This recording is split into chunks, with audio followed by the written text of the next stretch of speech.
Hello दोस्तों, स्वागत है आप सभी का मेरे चैनल सच एंड सीन में। 18वीं सदी का जर्मनी फ्रैंकफर्ट के एक यहूदी गेटो में जन्म लेता है एक साधारण सा लड़का, मेयर एमशेल रोथस्चाइल्ड। शुरू में वह सिर्फ सिक्कों की खरीद फरोख्त करता था, लेकिन जल्द ही उसकी समझ और नज़र ने उसे दूसरों से अलग बना दिया। मेयर ने एक प्लान बनाया जो दुनिया की तारीख बदल देने वाला था। उसने अपने 5 बेटों को दुनिया के 5 सबसे ताकतवर शहरों में भेजा। एंसलम को फ्रैंकफर्ट, नाथन को लंदन, जेम्स को पेरिस, कार्ल को नेपल्स और सालोमन को वियना। ये सिर्फ बेटे नहीं थे, ये रोथस चाइल्ड साम्राज्य की 5 मजबूत शाखाएं थीं। हर बेटे ने उस शहर में एक प्राइवेट बैंक की स्थापना की और उस दौर की हर बड़ी जंग, हर सरकार और हर राजा तक उनकी पहुंच बनती चली गई। जब नेपोलियन वॉर शुरू हुआ तो रोथस्चाइल्ड्स ने इतिहास का सबसे चालाक खेल खेला।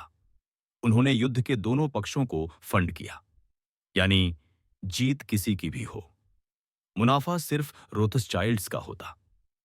लंदन में बैठे नाथन रोथस्चाइल्ड ने कहा था, मैं इस बात की परवाह नहीं करता कि कोई कानून बनाता है या नहीं।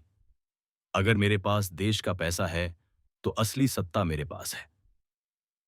जब 1815 की वाटरलू की लड़ाई हुई तो नेथन रॉथस्चाइल्ड को जीत की खबर सबसे पहले मिली, टेलीग्राफ से भी पहले। उसके पास निजी सवारी थी। उसने लंदन स्टॉक एक्सचेंज में अफवाह फैला दी कि इंग्लैंड हार गया है। सबने घबराकर अपने स्टॉक्स बेच दिए और नेथन ने सस्ते में सब कुछ खरीद लिया। कुछ घंटों बाद असली खबर आई कि इंग्लैंड जीत गया है और नेथन रॉथस्चाइल्ड बन गया ब्रिटेन का सबसे अमीर आदमी। यह सिर्फ एक लड़ाई नहीं थी, यह दुनिया की सबसे बड़ी फाइनेंशियल मैनिपुलेशन में से एक मानी जाती है। हर बड़ी जंग, हर बड़ी साजिश और हर सरकार के पीछे ये कद बना रहा, हमेशा छाया की तरह।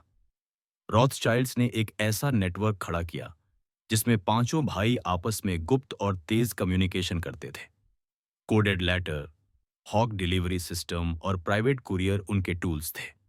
उन्होंने हर देश की सरकार को कर्ज दिया, उनके ऊपर कब्जा जमाया और उन्हें धीरे धीरे इस तरह कंट्रोल किया कि असली सत्ता उन्हीं के पास आ गई। आज भी इल्यूमिनाटी, फ्रीमेसन्स और न्यू वर्ल्ड ऑर्डर जैसी कॉन्स्पिरेसीज में रॉथस्चाइल्ड्स का नाम सबसे ऊपर आता है। लोग कहते हैं कि ये परिवार सिर्फ अमीर नहीं है, ये दुनिया की इनविजिबल सरकार है। उनकी दौलत का कोई अंदाजा नहीं। कुछ कहते हैं 500 अरब डॉलर से ऊपर और कुछ मानते हैं कि उन्होंने अपने असली खजानों को ऑफशोर अकाउंट्स और ट्रस्ट नेटवर्क्स में छुपा रखा है। सवाल सिर्फ इतना है, क्या हम सच में आजाद हैं या हम सब उस नजर से भी छुपी हुई सत्ता के गुलाम हैं जो कैमरे से दूर बैठकर दुनिया का नक्शा बनाती है।